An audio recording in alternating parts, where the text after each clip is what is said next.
Welcome back to today's video. Today, I'm going to go over a chess game that I played with a chess engine that I actually made. If any of you guys are data science or computer science students and or just people in the field and you want a more in-depth video about how I made my own chess engine, I'll be happy to make a separate video where you can leave your questions in the comments. But just some context about this chess engine. It's called Tachyturn. I'm gonna push it to my GitHub relatively soon. I've been working on this for the past 4 to 5 years. It's been a long time passion project of mine, and with these LLMs coming out, I've finally been able to help push it to the next level. So it's inspired by AlphaZero. It learned by playing games between itself and just learned all the move orders from it. It's not as strong as Stockfish, but I've trained it. It's been training. It has about a couple thousand iterations that it's ran through. So each iteration is about 25 games each. So it's pretty strong as of right now, but it's not enough that it's been beating Stockfish consistently. And for the record, this is not purely Stockfish. It's the Magnus bot on chess.com. So it actually has a rating of about 2882. I don't know if that's true. That's just what chess.com puts Magnus as. I don't know if his elo's actually higher or lower, but fundamentally it is Stockfish, just a little bit weaker. So I'm gonna go through this game. It is built by me. So that being said, while it has learned by itself, I definitely have in my code, it's influenced a little bit by me. It has sort of an aggressive playstyle because it is based on AlphaZero, so it's based on that idea of sacrificing material for activity, all the stuff that I like to preach about a lot.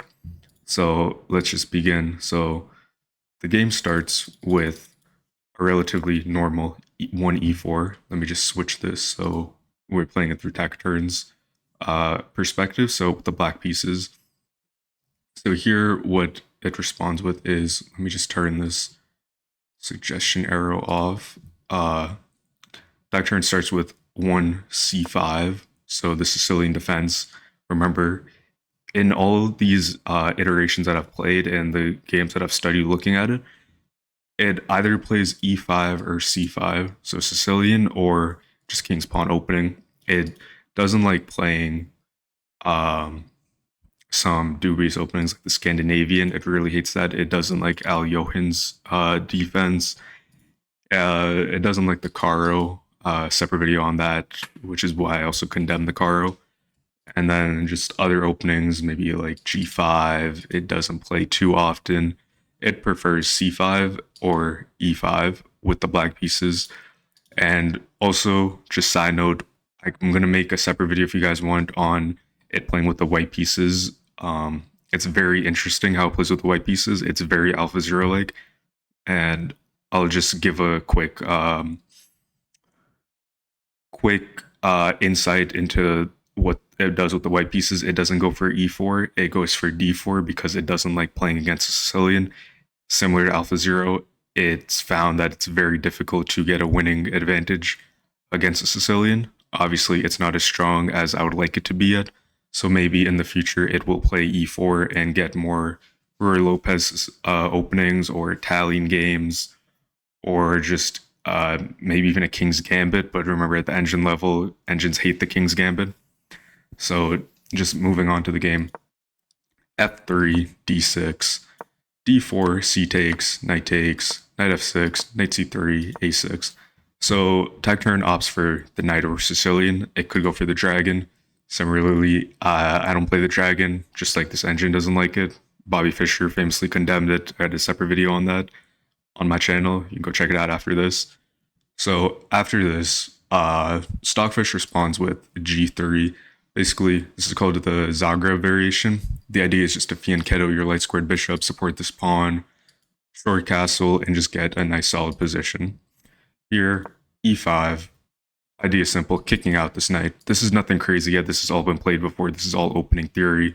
The idea of e4 is that with most knight over Sicilians, you want to push this bishop to e7 and this bishop to e6 and just get this kind of nice. I call it escalator. I don't know why I call it an escalator, but it just looks very nice. It's very symmetrical to me. You just cover very major squares with it. Anyways, knight f3. Most modern computers, I believe, like at the highest level, prefer this knight to b3 idea. And honestly, I prefer it too, just because here it's kind of just restricting your bishop a little bit. You're going to have to remaneuver this knight somewhere to try to open up this bishop. I like this, especially if I'm playing this variation with the white pieces. I don't like putting my knight where I'm going to block this bishop. But Stockfish opts for this line. It's not a bad line, it's just very difficult. Remember, bishop e7, pretty obvious. Bishop g2, b5. Here, this is a little bit aggressive from Taciturn. It computer on Stockfish on chess.com website says b5 is the strongest move, but it also likes just castling and playing for equality. It says b5 gives white an advantage. So Taciturn doesn't care. It's kind of like Reckless. I don't know if anybody has seen the games from Reckless. It's a very weakish engine, but it's been able to beat Stockfish, and it has a very aggressive opening. It's just punching and punching and punching. It doesn't like playing like this safe positional chess. It breaks rules, and it gets punished for it a lot, but it wins in insane ways. So here, Taciturn opts for b5. The idea is simple. He wants to go b4, kick this knight out, make it go somewhere. Here, Stockfish castles, bishop e3. Common idea with the Sicilian Najdorf. Bishop on e3 sometimes, if you don't fianchetto it. Bishop e4 is very common. Once you get these, once you just get this very nice centered open, bishop or knight b d7, very nice idea. Idea simple, strengthening. Remember, nothing genius yet. Maybe the only aggressive genius thing would be this move b5. But Stockfish browser saw this, so not too genius yet. Here, Stockfish plays a4. Idea simple, take, or just go down and lock. Here, Taciturn goes for b4, kicking out this knight, making it have to reposition. This knight has really two good places to reposition. It can go here if it wants, but it's going to get pushed. This is going to take and just have double isolated pawns on the out squares. Best move here that I would play is probably knight d5. Computer agrees, and that's exactly what Stockfish does. Goes knight d3. The idea is simple. If trades. You open up the center, and now you have a white pawn on the d square. Sure, black can advance this e pawn, but this knight's just going to remaneuver, and it's going to be under attack by this bishop. Next, idea is simple. Taciturn goes a5. This is very dubious in my opinion. It's a very aggressive opening, very aggressive move choice. It just wants to restrict this pawn. It's basically telling Stockfish this pawn is silly, it's useless. It has a nice pushed up A and B pawn, the flank pawns, the outpost pawns, whatever you want to call them. This pawn can't really move. If it moves one square, it's going to get taken. This is going to take, and now you have two isolated pawns, and they just look silly. If it goes here, en passant, takes, same thing. So here, c4, Stockfish plays c4. What does Taciturn decide to do? En passant, classic move, did it for the culture. Here, takes back with the knight. The idea is simple. It takes with the knight because he doesn't want to single his pawns. He doesn't want to get these pawn islands, Stockfish. Now, knight g4, very nice idea. It is simple, just put pressure on this dark squared bishop. So if it takes, it's going to take back, open up this king, expose it on the f-file. Remember, I just talked about this a bunch of times. Sicilian, the f-file can be opened. In fact, it's opened a good amount of times in certain Najdorf lines, but black just knows how to play with it at the highest level. So next what happens is you have bishop to d2, fall back, protect the queen, protect it from with the queen and the knight. Bishop a6, very nice idea. This to me is very AlphaZero like. Idea simple, it just wants to put pressure on this rook, but AlphaZero love to put its bishops on these sort of A and H files, it liked to stack its bishops here and would just say that this is the best way to utilize your bishops. Basically, almost fianchetto it in a sense, which is on these outposts, these flank lines. Next, what happens is, spoiler, next what happens is you have this idea of, after bishop a6, you have rook e3, simple, doesn't want to attack it, support this, knight d f6, very strange move by Taciturn. Engine on the browser doesn't like this. Knight d6, knight f6 with the d knight. Computer doesn't like this because after h3, it's going to have to take this, which browser Stockfish doesn't like, but clearly Taciturn saw some things browser Stockfish did not. And after takes, you see Tacturn's just down a full knight. There's no knight that Taciturn has. You can count the material. In fact, let me just push this up a little bit. You see there's no knight. Moving it back. You see now, so Stockfish is up a clean knight, and I mean, Taciturn has 3 pawns for 2 pawns and a knight. So it's 2 points of material for Stockfish. This is very genius by Taciturn, and you'll see why. Because after king takes, this king's now exposed. It's missing an f-pawn. It is not super out in the open, but it's in open position. So what does Taciturn decide to do? Decides to go for the attack now. Queen b6 check, rook e3, so pinning its own rook to the king. And usually you don't see this at low level chess, but at high level like GM chess and especially at engine level chess, you will see computers, engines, and these top super grandmasters willingly pin their pieces to their king if they have a nice idea. So here, I remember when I was looking at this game, I was sat here because I let them play each other. I was obviously the one playing for Taciturn and this browser Stockfish, putting the game moves in. But I remember sitting here when this happened, and I was like, this is very strange because I turned off the eval bar. I didn't want to see it. I didn't want to try to influence any of the other, I didn't want to influence either side. So next what happens is the rook pins. Rook a d8. Idea is simple, wants to push this d pawn, break at the center, and maybe some other ideas like want to reroute some piece here. It wants to get this rook activated. So now Stockfish makes a very interesting move. This might be an inaccuracy to me. Computer obviously doesn't like it, but here the best move for white was actually bishop f1.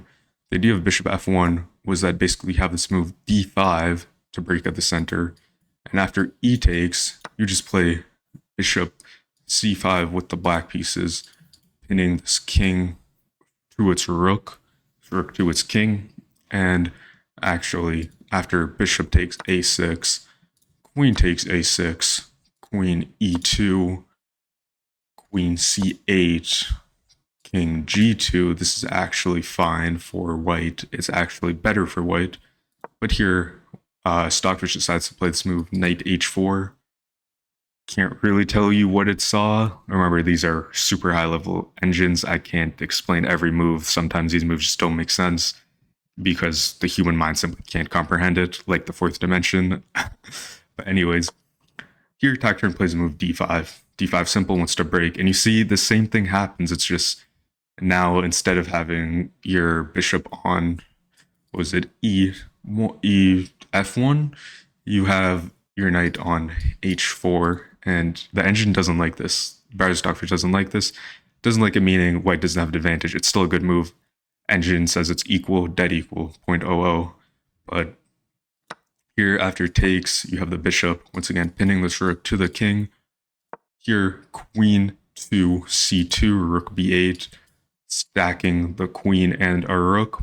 Or this rook still isn't active, but just look at the way Taciturn's playing. And even Stockfish, you have all these pieces activated, but this rook is kind of stupid. So is this rook.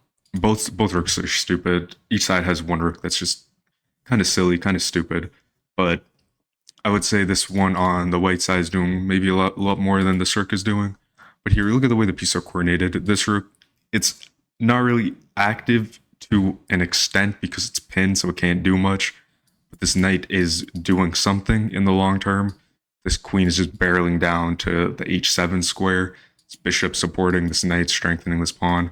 But look at the way Tacturn puts its pieces. It puts its pieces on a6, just highlighting this whole file, ready to attack. It's got its bishop active. It's pinning this. It's got a pawn that will try to make its way to e4, e3, e2, e1, and promote to a piece. It's got this rook and this queen gunning down. It's got this pawn just being a menace, pinning this b pawn. This b pawn can never break through without a takes b, and it's just stopping this a pawn, and vice versa. This a pawn stopping this a pawn. It's not stopping anything on the b file too much. Next, what happens is knight f4. This is a big mistake by Stockfish. It's a big mistake because this just allows for black to play g6, kicking out this knight, and it's just wasting the tempo. So after g6, here, Stockfish doesn't panic. It just plays the move rook to c1. The idea being it just wants to stack it in the long term. It's a long-term move. It's not really a short-term move. You don't have these nice tactical positions yet. It's playing positional chess. This is what Stockfish is known for. It's known for not really super dynamic, super like brilliant. When I say brilliant, I mean like Mikhail Tal. It's not known for like its sacrificing. It's known for its long grinding out positions. Here, rook fc8, knight to h6 check. Here, computer also doesn't like this because black just plays king to g7, just attacking this knight. The knight falls back. It's just wasting tempo.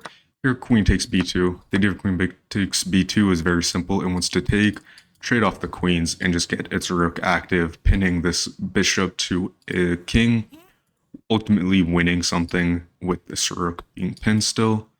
Here, Stockfish plays this nice move, king to f3. I say it's a nice move because it's a nice move for Tacturn. I'm biased. I like Tacturn. I made it. It's my own engine. So anything that's going to make Stockfish look kind of stupid, I'm going to be proud of. So the idea is that Tacturn just wants to draw this white king out and wants to make it go to the center where it will be attacked. So here, bishop takes e3. Simple. Finally taking that rook. It gets taken back with the queen. Sorry, not it gets taken back. Queen takes back the queen. Rook takes, and it gets taken back by the king. Knight d7 by Tacturn. It just wants to strengthen this pawn. This pawn was under attack by this knight. So Tacturn just unleashed the sequence to eventually protect this knight. Very nice move, very fundamental move. This is common middle game strategy. You need to just calculate these in an actual game. Here, knight fall back to attack the black rook. Instead, Tacturn decides instead of falling back, it's going to trade off the rooks. So it trades this rook. Here the knight takes, and here Tacturn, very nice, moves this rook over to attack the light squared bishop. Bishop falls to f3, just so it doesn't get attacked. But this this pawn is under attack now. Instead, Tacturn decides to just plays a really nice pushing move. It's a very cagey move. It's very aggressive. h5.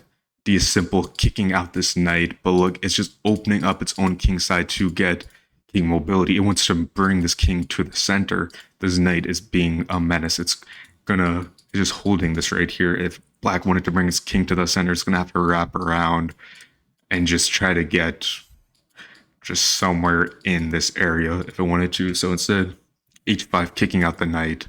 Knight back to h2. Rook takes g3. Very good. King falls back. Idea simple. Attack this rook.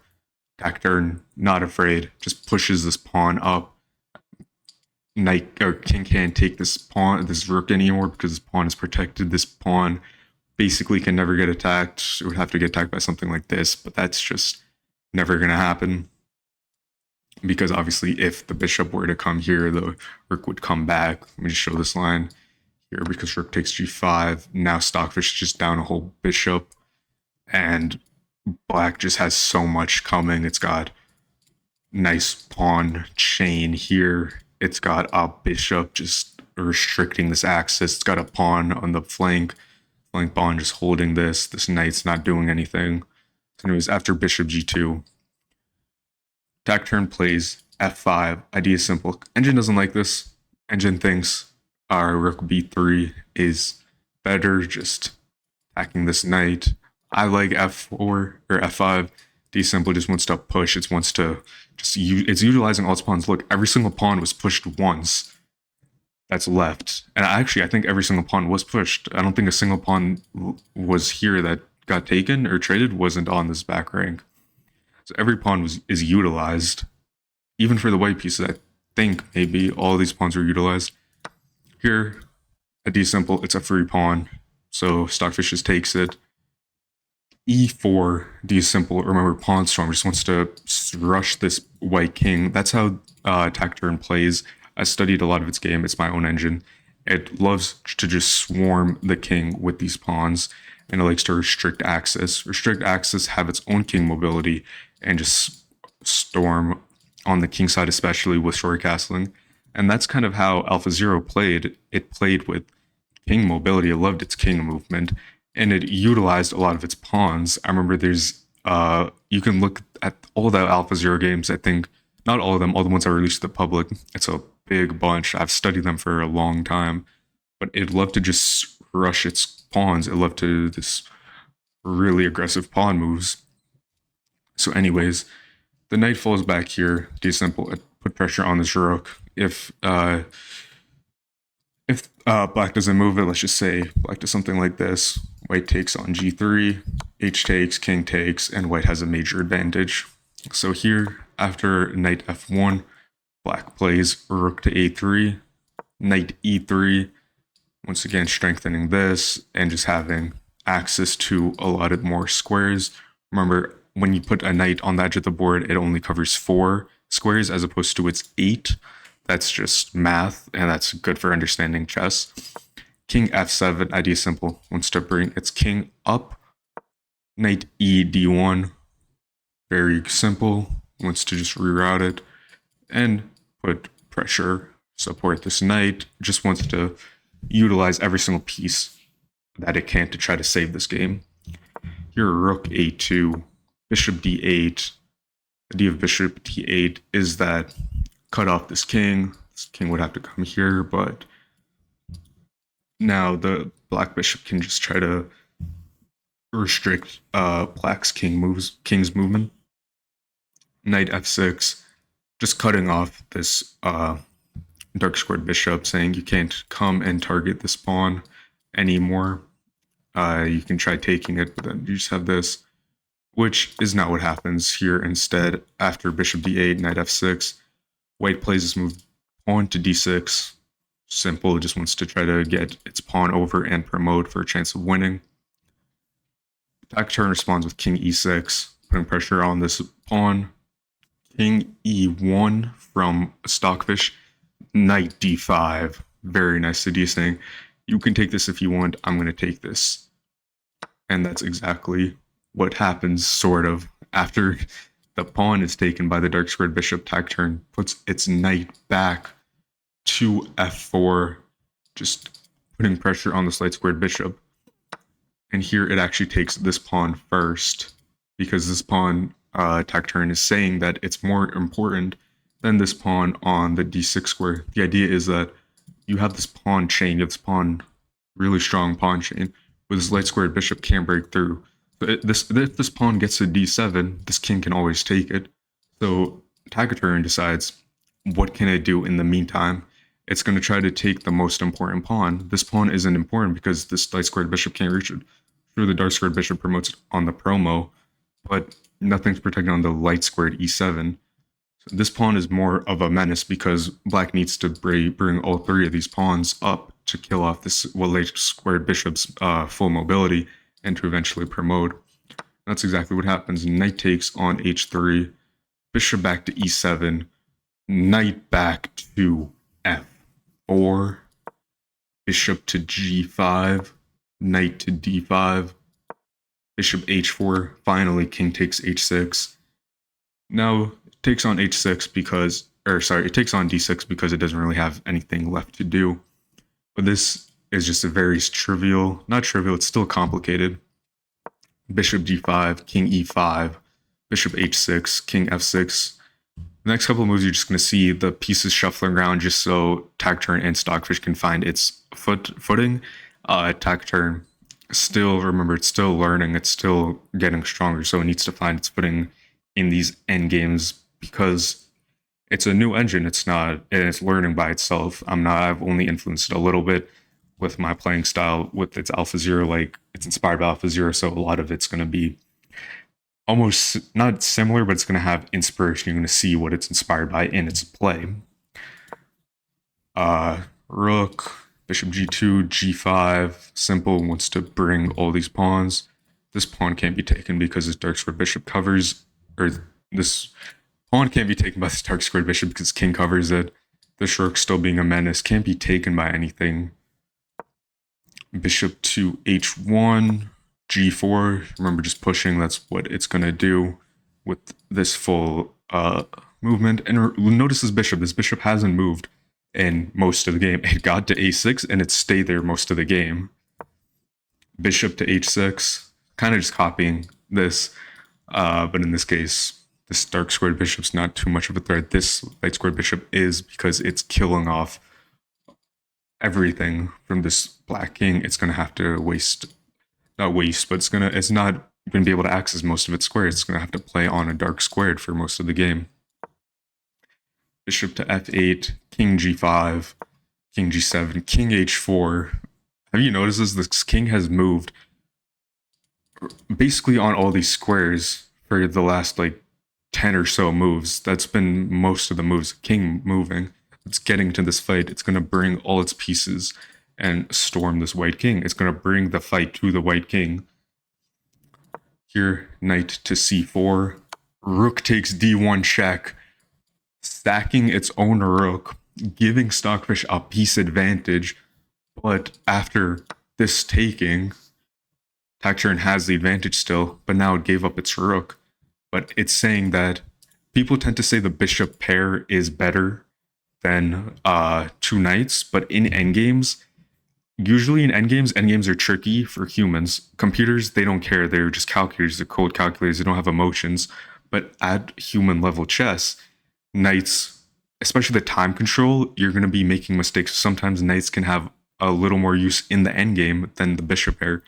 But at this engine level, the bishop pair doesn't really matter because look, black has 1, 2, 3 extra pawns and white only has 1.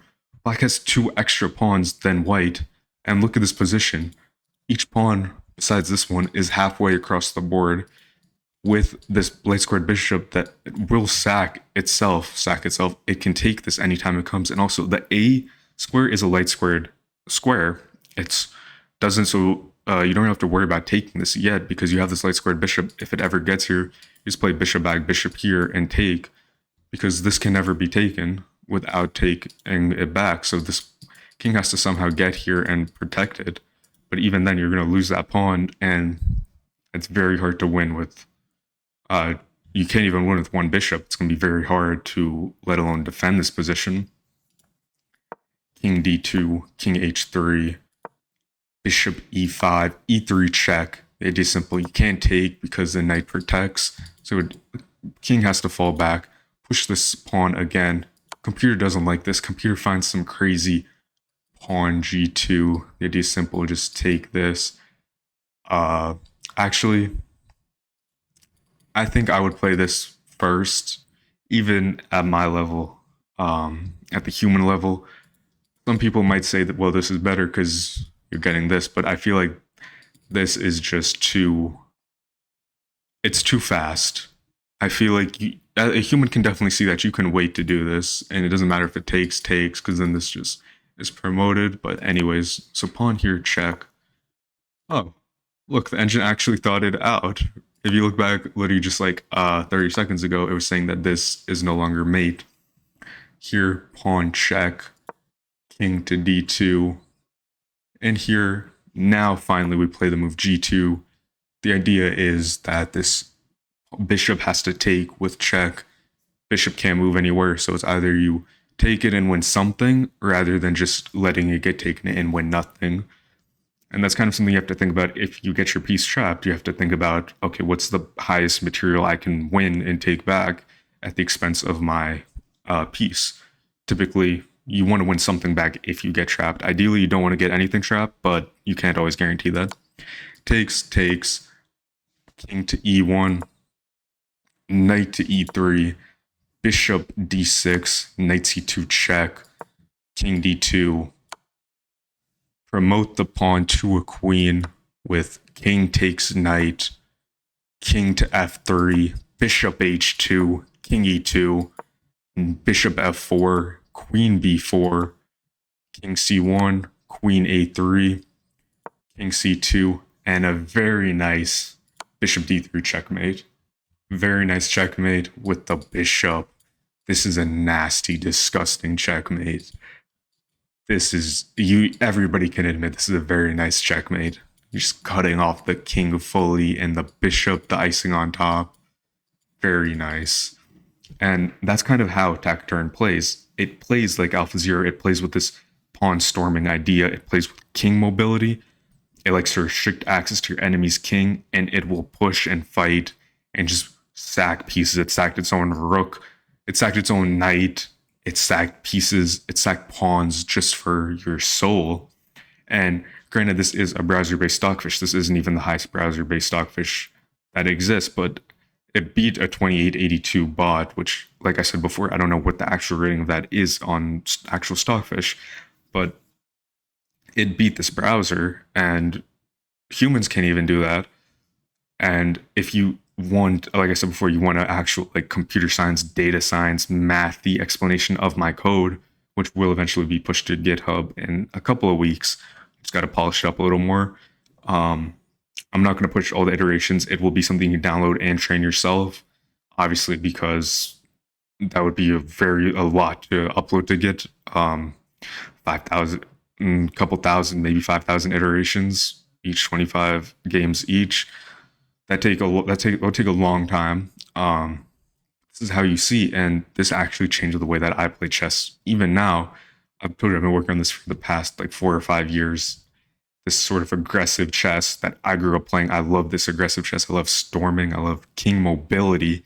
That's something I always talk about every single one of my videos. You hear me mention king mobility. That's just something that I think is such a fundamental part of chess. You want to protect everything, but you want to play aggressive. Told you I'd rather lose than draw. Obviously, you want to win, but look at how this engine is playing. It beat Stockfish, the most powerful chess engine on the planet, and it has been for quite a long time. The last time it was defeated was by AlphaZero, and AlphaZero just stopped. It stopped because that wasn't the primary purpose of the Google training team. AlphaZero was simply just something they did for the fun of it. And that's why it's not. That's why Stockfish basically retained the crown. If you bring the AlphaZero back of 2017 and putting in Stockfish now would blow AlphaZero out of the water. But that was never the goal of the Google DeepMind team.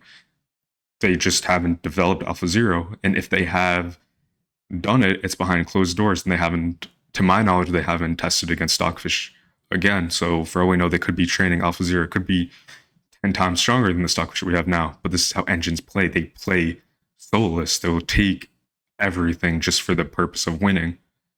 And that's basically the end of the video. If you want more of my engine content against other Stockfish, either characters, or you want me to put against the highest Stockfish level on chess.com or Elite Chess, let me know. Or I can even download Stockfish on my computer and run it against something like that. That would take a little more time just because that's a much bigger task than just putting it on online. But if you want that, let me know in the comments. Make sure you like, subscribe, comment, and I'll see you in the next video.